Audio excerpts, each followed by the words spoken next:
Hello, welcome everyone to the 24.2 Cyber Crack Propagation Arrest live Q&A. Glad you're here today. My name is Cody Ray. I'm a tech scout at Small Business Consulting Corporation, here with my other coworkers, Joel Frazier in marketing, making all the magic happen, Ryan Erickson and Kathy Jordan as project managers, and we're here to help this Q&A run smoothly for all of you. Before we get rolling, just want to let you know that the meeting is being recorded. So as always, be careful, asking questions, making comments that may divulge your company's proprietary information. We're going to be putting some things in the chat for you guys. There will be links to the pre-release information is going to be shown here shortly. We're going to have a link to the DoD CyberSitter website, along with the code to put in if you want to find the documentation for the crack propagation arrest information. And as we get going here, if you have questions that you want to ask live, please click the Q&A button at the bottom and ask the question there rather than the general chat. So again, you don't want to go to the chat for questions. You want to go over to the Q&A box. And if you have a question for the TPOCs that are here, that's the place to put it. But do keep an eye on the chat, because we're going to be putting some helpful information in the chat for you. So to the companies that have come here today for this, or maybe that are listening to this after the recording, welcome. We're very glad you're here. In fact, you and your technologies are the reasons why our company exists. We at Small Business Consulting Corporation are a part of the Air Force's CCIT initiative, which is the Commercial Capabilities Integration and Transition Initiative. We are an ANAS provider, an advisory and assistance service provider to the federal government. So we're hired by them to find the technology that our warfighters need to be and remain superior. Now, one of our emphasis is scouring the technology landscape to bring the Air Force and the DoD technologies that they didn't even know existed and were possible. But what we really like to do is find out precisely what our military needs and is willing to put manpower, resources, and money towards, and then go find solutions that meet that need. Now, the military can be a lucrative partner for companies, a great way to make a positive impact on the United States of America. But it can also be a hard, long road to navigate. The military's primary focus has not been on being a great business partner, of course. Their focus is on being a sharp sword ready to be wielded when called upon. Our purpose at SBCC is to help the military work well with you, the businesses, and to make it easier for business to understand and do business with the military. It's probably helpful to you as businesses to know that since the government has hired us, they are paying our bills. We're a free service to you when we work with you to help bring technology into the Air Force. So that's my welcome intro. We do have some slides that we'll be pulling up that give some key information regarding the topic here. Be sure to take a look at those. There's going to be, I think, there's about 3 or 4 that we have for you. So keep an eye on your screen, and we'll be showing those. The objective there is before you, the phase 2 information. Joel's going to be posting those at different times, so you have plenty of time to read those. And we'll also show information on what not to do. So let me kind of get into just briefly some of the initial things that I need to say before we go to the TPOCs. These are AFWERX guidelines. So understand right now we're in the pre-release period, usually lasts about a month. Started April 17, so a week ago. We have 3 more weeks of pre-release. When you're asking questions today, questions should be limited to specific information related to improving your understanding of the topic requirements. Like that is the narrow box that we are allowed to answer questions, and TPOCs are allowed to answer questions in. No questions are allowed for advice or guidance on a particular solution approach, which one may be better, nor may additional materials be submitted to the TPOCs or SMEs. And all these rules are really designed to have a level playing field for you so that another company is not getting an unfair advantage. So companies, again, just be mindful of how you ask your questions. We want you to have answers, but we also want your proprietary information that you've worked so hard for to be protected. So again, just be careful how you ask your questions. These topics can become highly classified quickly, so we will purposely avoid specific information as needed and keep the discussion general while answering as fully as we can. So this particular 24.2 project is a direct to phase 2 or a D2P2 topic. So no phase 1 awards will be made as a result of this topic. To qualify for this D2P2 topic, the government expects the applicant to demonstrate feasibility by means of a prior phase 1 type effort that does not constitute work undertaken as a part of a prior or ongoing CBER-SITR funding agreement. To demonstrate that the tech is ready for a D2P2, the applicant must be able to show they have a plan or technology that can repair the cracks in a rapid repair capacity. This will show the technology is ready for prototype to fit the specific military needs based on aircraft parts, metals, and environments. Also, this D2P2 has a 24-month period of performance, and the award is up to $1.8 million. Joel, can you pull up that slide with the 4 things that we want to encourage them not to do that can become problematic? Yeah, so you'll see there before you, just having done this a few times, these are what we find commonly are problematic. And my apologies, these numbers need to be adjusted. These are phase 1 numbers, and this is a D2P2. So I'm gonna try to make it really clear. As a D2P2, you don't want to request proposals more than 1.8 million. Ignore the 180,000. Again, that's an error on my part. If you put in for a request for 1.8 million and $1, it's just instant disqualification. And everything else that you've done to apply is going to be thrown away. So you don't want to ask for anything more than 1.8 million. And also the proposals will be a 24-month period of performance. Again, since this is a D2P2 rather than a phase 1. So we don't want to go longer than 24 months in our request. You have to submit all the required documents. If you don't fill in all of the blocks and all the documents, it's instant disqualification. And also if the submission isn't relevant to the specific topic, for obvious reasons, that will be disqualified. So we want to give you that as a way to avoid the most common mistakes. And in a moment, we're going to go and hand the mic over to the TPOC and the alternate TPOC. Those are the technical points of contact.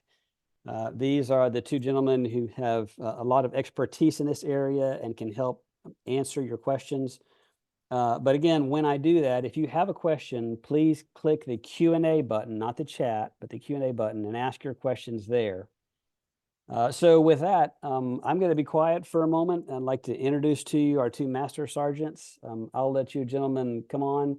If you're willing just to say something briefly about your professional experience that relates to this topic, that would help the companies to understand who's answering their questions. And then Master Sergeant Countryman, if you are interested in your own words, you can just describe what it is that you're looking for in this specific topic effort. So I'll be quiet for a moment and we'll hear from our TPOCs. Hey everybody, can you hear me all right? Yes, sir. Awesome. Hey, so I'm Sergeant Countryman. I'm over here at Global Strike Command A4. We're kind of in charge of doing some of the sustainment and helping to make sure these maintainers on the line are taken care of and keeping these airplanes in the air. So that's a little bit of our mission over here. I myself actually have almost 14 years in the military now. All of it's been in aircraft maintenance. Initially started working out as a crew chief on B-52s and then on over to KC-10s. In that said, we have a lot of vested interest in seeing that we can make some of these, neat ideas come to fruition. With that said, Sergeant Vassis, he is my coworker over here. We're both going to be your TPOCs or your SMEs that we're going to be relying on for the most part. I have one additional one. Anyways, so Sergeant Vassis at the moment, he had to step off for just a brief second. So he's going to be a minute. But anyways, he's an aircraft maintainer just like myself. His experience is on B-52s and KC-135s. But yeah, we're both very interested to see what can come about of this. And then, um, yeah, yeah, we're ready to hear what you guys got. Fantastic. So yeah, with that, feel free. Actually, I tell you what, why don't we start this way, Master Sergeant Countryman? Are you willing to go ahead and ask the questions that you have that you're able to ask publicly, and answer those first, and then we can go to the live Q&A?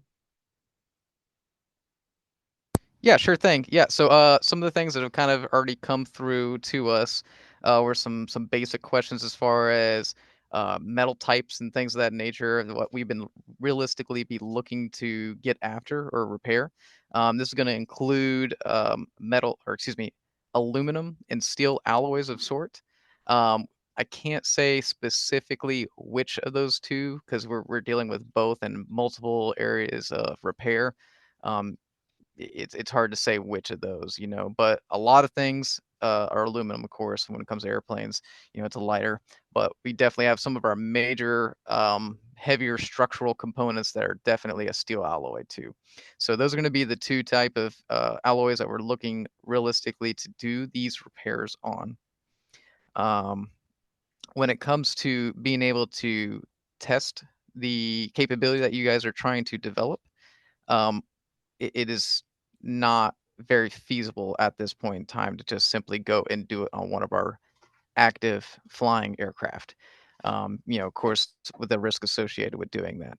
So what we have thought about doing is seeing if in-house, if you can do your own proof of concept, utilizing your typical aluminum, steel alloys of sort that are used in aircraft. Uh, you know, Proof of concept showing that your technology does work indeed. Start with that, of course, as a measure of success or a test, if you will. And then later down the road, we are looking at maybe trying to do these tests on a decommissioned aircraft, one that will never have the chance of ever flying again. That way, for whatever reason, if during testing we mess something up, we can do it on one that we don't have much of a loss in. So that one will be a little bit more challenging to coordinate, of course, but that's what we're thinking ideally for a test subject, if you will. One thing that we were asked is when it comes to these repairs, what kind of tolerances are we looking at as far as like if you're building the material um, back up, if you will, like what are your tolerances and so forth. Um, this one's a challenging one to say because every part has its own specific dimensional data that is, its tolerances. So I can't actually put a set number to it or really even a set percentage, unfortunately, because every part fluctuates quite drastically. But I will say, however, um, majority of the time, the majority of the repairs that I'm expecting to use this type of technology on, we're probably not going to be in an aerodynamic necessity. Like it's probably going to be internal to the aircraft, not external, most likely. Now, granted, if we can keep a surface faired and nice and smooth, that of course is ideal. Um, but as far as the tolerance, it's hard to put a specific number to it because each part's going to be different. And then the final question, or one of the final questions, I should say, that was given is when it comes to quality assurance level, like um, showing that, or proving, I should say, that the repair is indeed good and is passed, like via non-destructive methods or whatnot. This one, we of course we do want to know for a fact that the repair did indeed work. We want to know that it is a proven concept, and then as it's applied, that some level of testing is done to certify the repair. Whether it's the same route or channels as like your typical weld proving, I don't know. It's hard to say. Um, but yeah, so I want to say we definitely want to put emphasis on the fact that it needs to be quality. We need to validate that quality, but how we go about it, I'm going to say it's kind of up to you or a proven method.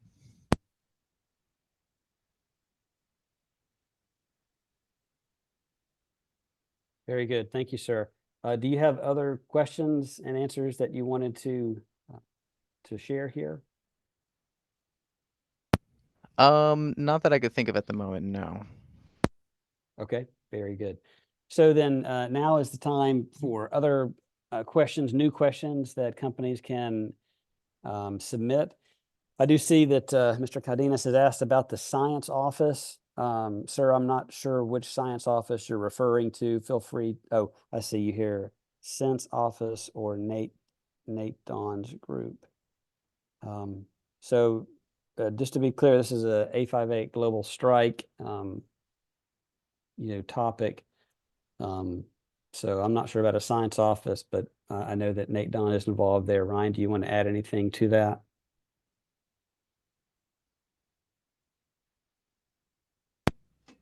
Yeah, as far as how we got here with this topic being, submitted in the solicitation, this has been a constant problem that Sergeant Countryman and his team have been having.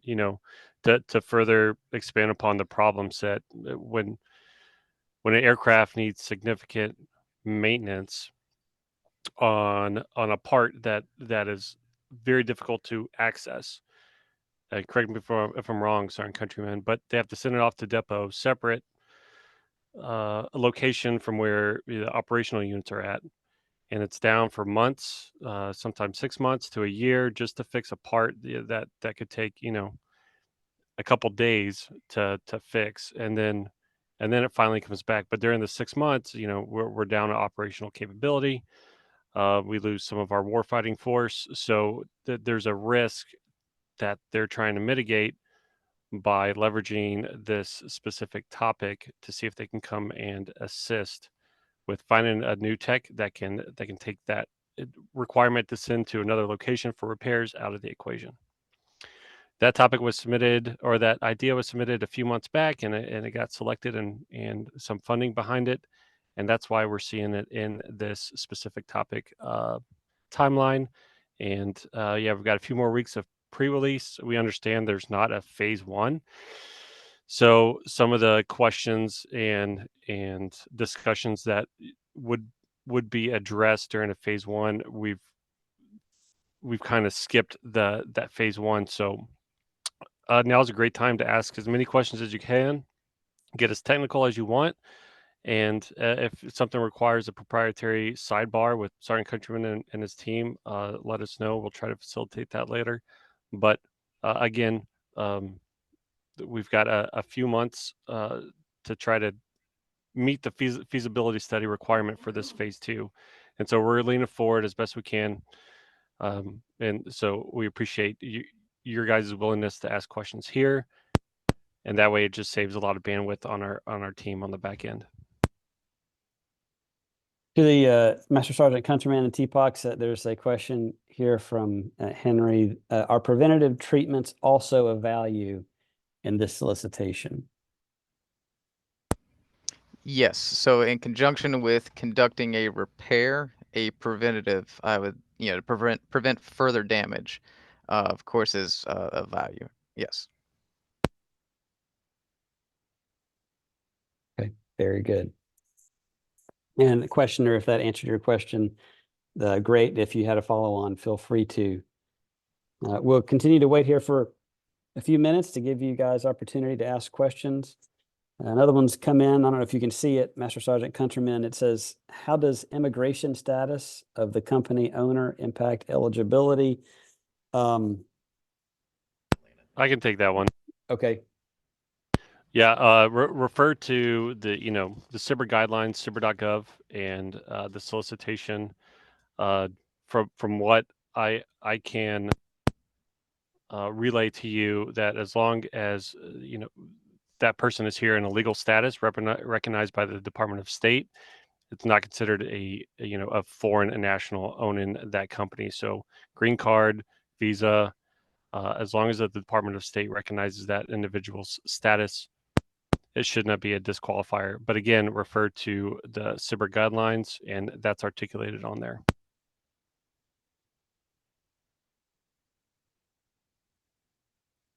Very good. Thank you. Master Sergeant Countryman, can you see the questions that are coming in? I'm happy to keep reading them aloud for you. If you can see them, that may be easier for you.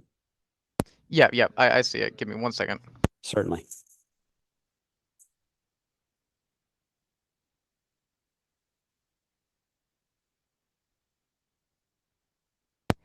Yeah, so to address looks like Constantine's a question here as far as does the project entail developing a tool or device to delivering the crack treatment?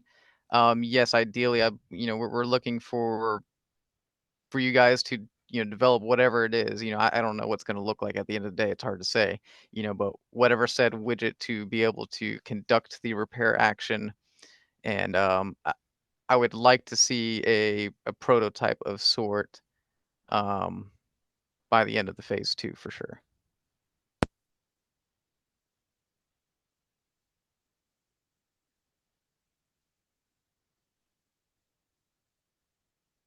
Very good. All right, we'll stand by for a few more minutes to see if there's any further questions that come in.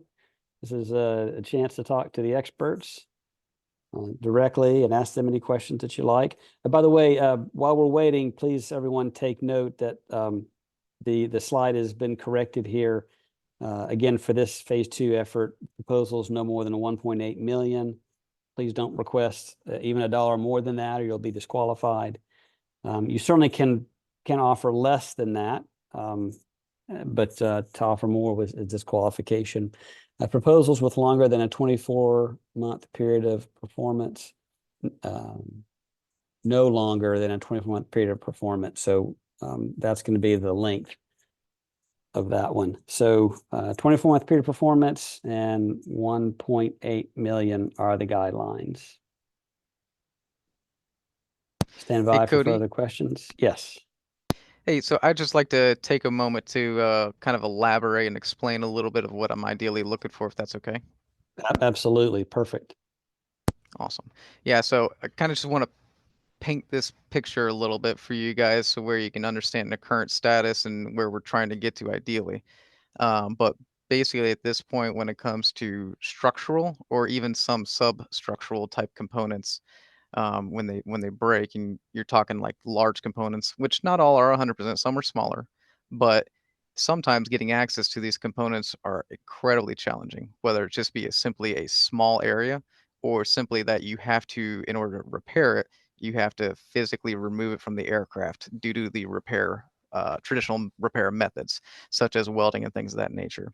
So, quite often when we have this, we'll have to spend so many, man hours or days or more trying to get these components removed, not even doing the repair action, because I mean, you're talking like main structures like longerons, ribs, spars, and things of that nature. They're very large and they're very difficult to get access to.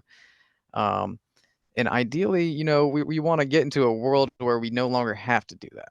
If there's a way to get outside of traditional repair methods that prevents us from having to remove all these structures, preventing us from having to fly this to the depot so they can jig the entire aircraft and put it in a configuration that would permit a repair option. If we can avoid all those and do those, downrange at home station and so forth, give that accessibility to that repairs. That's big. That's ideally what we're looking for. So, finding ways to prevent disassembly of the aircraft, but also still maintain equal to or greater than strength of what was originally anticipated from that metal or that structure. That's basically when it comes down to it, what we're looking for. Looks like I had a question over here. Can testing be done on removable parts from decommissioned aircraft? When it comes to testing that piece from a decommissioned aircraft.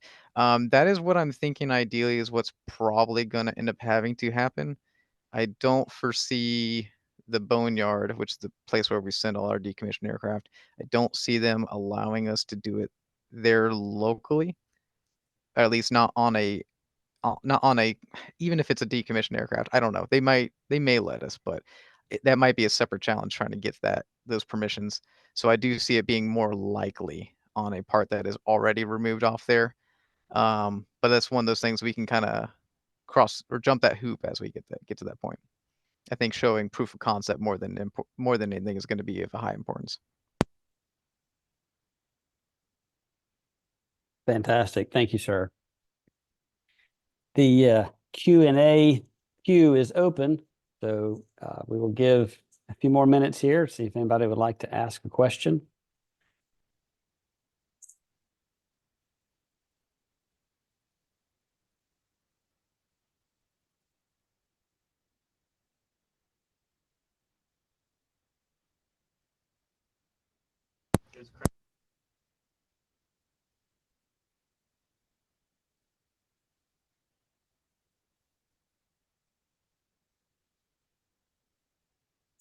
Questions come in, Master Sergeant Countryman, regarding the size of the crack, if you can see that.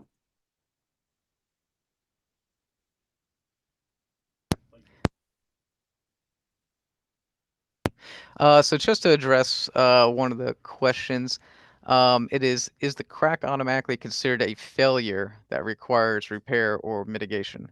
Um, so not all cracks are required to be repaired. It depends where it is, what it is, how deep, so forth. Because I mean, if we're being real, we're flying all the time with them. It's just some of them are waived because of where they're located. It's not as structural or quite as important, or it's just simply not feasible to fix. Um, so no, not all will be. However, this might give us that potential to where traditionally we wouldn't repair it, but now we can. That would be incredible to get after. So hopefully that answers your question there on that one. As far as the next one goes, at least I'm seeing. So how small of a crack is the Air Force able to detect? As far as I'm aware, I mean, I don't know of any that can't be detected. That's a great question because our methods of NDI are pretty solid, and we have quite a few different types of NDI methods that we are using. One of the ones I've noticed that we use more often than not are liquid dye penetrant and so forth. That at least I've seen more commonly than not. We do a lot of visual inspection, of course, but as far as I don't know of any limitation saying on how minuscule or you know beyond that piece. Thank you. And I'll jump in too and just remind those companies who are here. Remember, we want to ask questions that are within the scope of helping you understand what is being required in this specific topic. And so, questions about current capabilities at the Air Force, those questions may not be answered, especially if they're ones that the government deems to be confidential. So just to be mindful of that in the questions going forward. But again, how do we help you understand the topic requirements so that you can put forth your best effort in your submission? And that's what we're trying to do, to get the best prototype in front of the government so that these folks can choose the best ones to move forward with. Hey, Cody, this is Master Sergeant Vassis. I was going to expand a little bit on some of those questions. Please. Okay, so basically the size of crack that we can detect is going to be dependent on the type of inspection. Day to day, it's going to be a visual. The crew chief's going to go out and look at the aircraft and certain parts and try and detect a visual crack. If you're into a phase inspection, that's going to go. I know they use, like you said, dye penetrant, eddy current, and typically X-ray sometimes. So whatever can be detected with those type of inspections will determine what type of crack we can find. And as far as the failure cracks, which one's an automatic failure, certain parts are going to have different tolerances. We have books, tech data that says like if there's a crack this long in this part, that's needs to be repaired, or it can be flown until it gets larger, or it needs to be at least mitigated, not necessarily repaired, but say like a stop drill or something of that part. But there are critical areas that can have no cracks or no damage. So if that answers the question. And the common crack size question, do you guys feel like you've answered that sufficiently? I just took it off, but I want to make sure you feel like you got to answer that. I'm not so sure that we have a solid like common size per se, because of course, that varies from object to object. I will say probably no more than, I don't know, several inches usually. I don't usually see them get much bigger than that, especially not in our major structures. But it certainly is possible to get bigger than that. Very good, thank you. One of the companies had their hand up. I don't know if they still had a comment or a question. If you had something that you wanted to be able to ask, maybe it was too long to put in to the chat, just put a note. Well, I guess you could raise your hand again. The master sergeants are willing to let you come on if you need to do that. It might be easier. So again, if you want to raise your hand because you feel like you need to get a question out, you can do that. And if they have time, then we'll open voice up to you.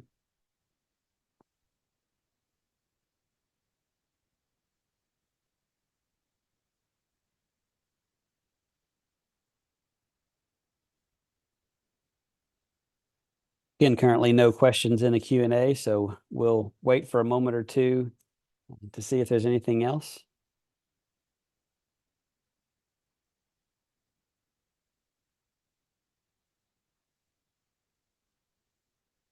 Joel, in the meantime, if you're willing, you can put my email in the chat, cody.ray@smallbcc.com. If there's any questions that any companies have that they didn't get answered or that they have beyond this meeting, feel free to reach out to me. I'll make sure that you get pointed to the right individual for those answers. And again, I'll just kind of give you a little bit of cleanup information while we're stalling for more questions, if there are any. Future questions. So we've got the pre-release period. It starts April 17 and goes for about a month. And then there's an open period. And so once that open period starts, all questions have to be asked only through DSIP, the Defense Cyber Sitter Innovation Portal. The questions will all be public. The answers will all be public. There is about 3 more weeks left in this pre-release period. But just be aware, once that's over, no further direct contact is allowed. And you've got to go through DSIP in those questions. Okay, I see another question has come in. We got one, Cody. Stand by.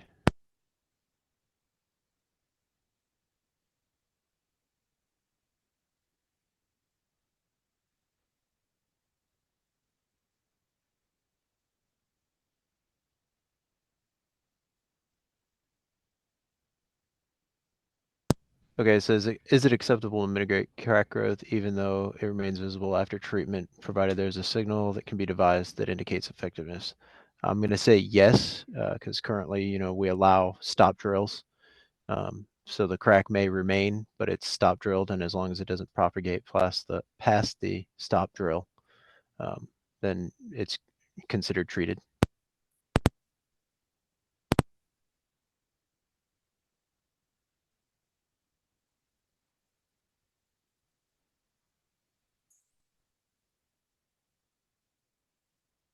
Very good, thank you. The Q&A queue is open.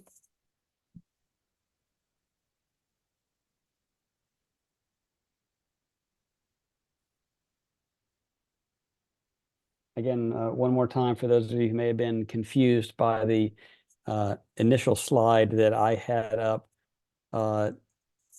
The phase two D2P2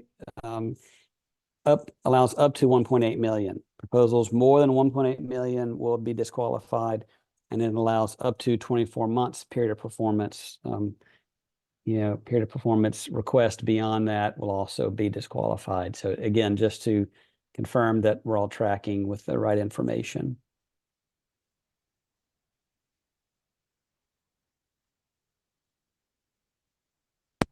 Hey, Cody, this is Ryan. Just real quick parting shot from my end. Companies can, if this is your first time dealing with a phase two SBIR, check out the subcontract ratio allotment within the solicitation. I believe you can sub out to 50% of a phase two. So if companies want to partner together, that's certainly a viable option, or leveraging some other solution that you're aware of that can assist your technology is something worth looking into. Over. Super helpful. Thank you, Ryan. Appreciate that.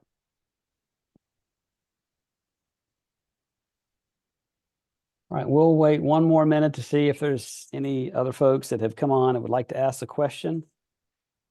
Otherwise, we'll call it here in just a minute.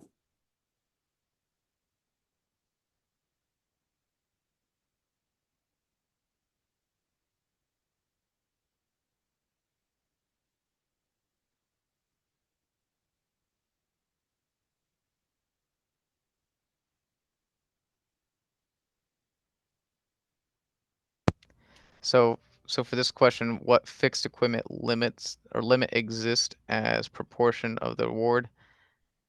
I'm not sure what they're meaning by fixed equipment, so maybe you can elaborate a little bit on it. But I'm trying to think like are we keeping the equipment? Is that what you're asking essentially, or? I think what my understanding is they're asking what portion of the award dollars can be put towards developing the fixed equipment. Is there a proportion that you're aware of? Okay, there's a follow on there. Maybe that'll help.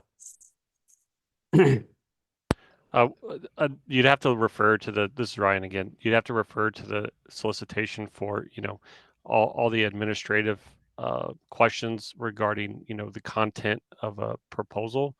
The TPOCs here are mostly focused on the context, but I will say that should the proposal be selected for award, expect a cost reasonableness review from the government. And if there's any discrepancies or concerns there, the business process is the contracting officer will reach out to you to query any concerns they might have for equipment purchase, etc. Ryan, do you think this question would be answered if they go to the DoD SBIR portal and they put in AF2F2/D020 and pull up the submission? Will that question be answered there? Do you know? So when you look in the solicitation, you have the direct to phase two topics towards the latter 2/3 of the solicitation. Prior to the topics being identified, it has the requirements for a proposal package. So within there, you'll have your cost analysis, and you have to do, statement of work and your work plan with associated cost for that work plan. I don't recall off the top of my head, nor do I want to give an exact number on a recorded line Of course. of what percentages are acceptable. I do not know that off the top of my head, and if it's not in the solicitation, I would not assume you are bound to anything that's not explicitly stated in the solicitation.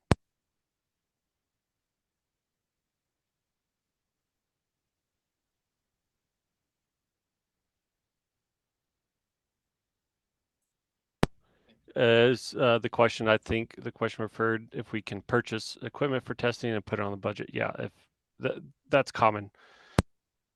Yeah, equipment used to test is if it's required, then it should be annotated for in your cost analysis.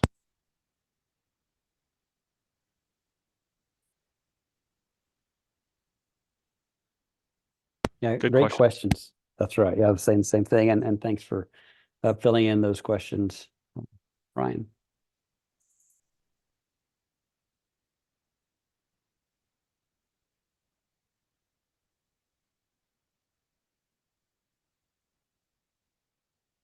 I'll give another 1 minute here to see if further questions come in, to give you an opportunity.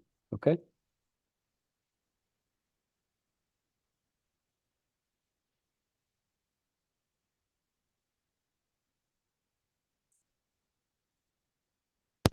Okay, so for this next question, as far as any high or low temperature limits for either application or follow-on of the service conditions, I would say to keep in it, they're extremes, but things to keep in mind, because this is actually what we deal with, is at a high of 120 plus degrees and at a low of around -40. It technically we can get a little colder, but those are pretty generic, or pretty good range of what you can realistically expect. -40 on the low end Fahrenheit, 120 degrees Fahrenheit on the high end.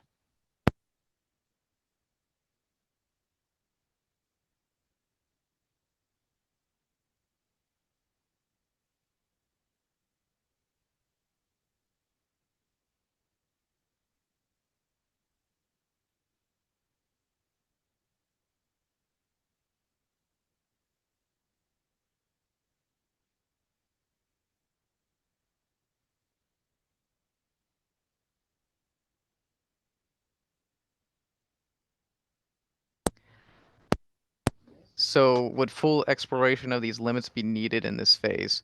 I would say yes, because I mean it's gonna be. I would say that's part of your proof of concept, that it is the machinery or equipment or whatever it is, that however you're applying it is able to actually do the application repair during those extremes.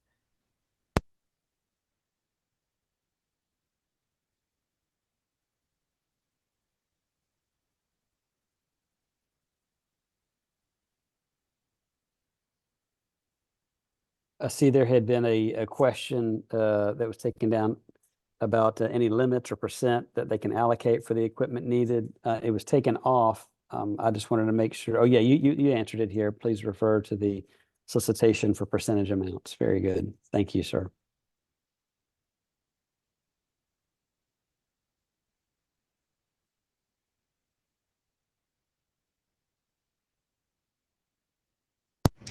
Something I'd like to clarify on that last question too a little bit, because yes, ideally I would like to see, in those two extremes, that the proof of concept is there. However, understand within the budget constraints that may not be feasible. So I would say do the best with what you can within your budget constraints, your time constraints, to do that proof of concept. If you could do both extremes, of course, that is great, because that's ideally, like I said, what we're looking for.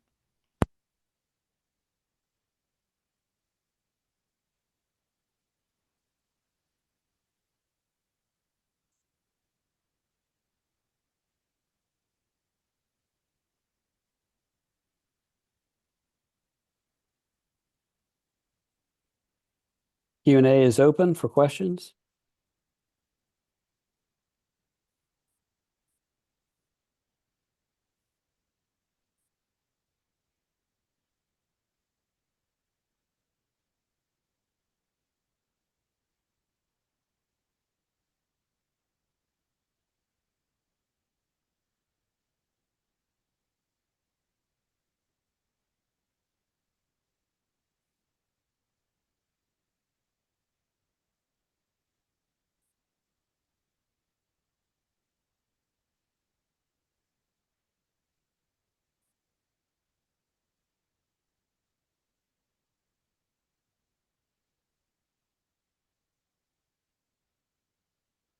All right, we'll give just a few more moments here to see if anything else comes in.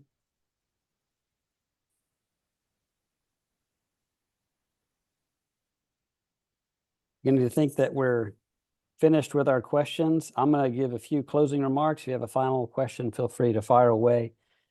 Again, I want to say thank you all for coming and participating. You have my email there if you have any follow-on questions. Again, future questions, once the open period starts, are going to have to be asked in DSIP. Be mindful of that. And we just want to say finally, we again are appreciative of you being here. We look forward to working with you to help your company grow and to help our military grow more efficient and more effective. With that, I'll call this topic to a close. Thank you again for your time. And we look forward to hearing from you.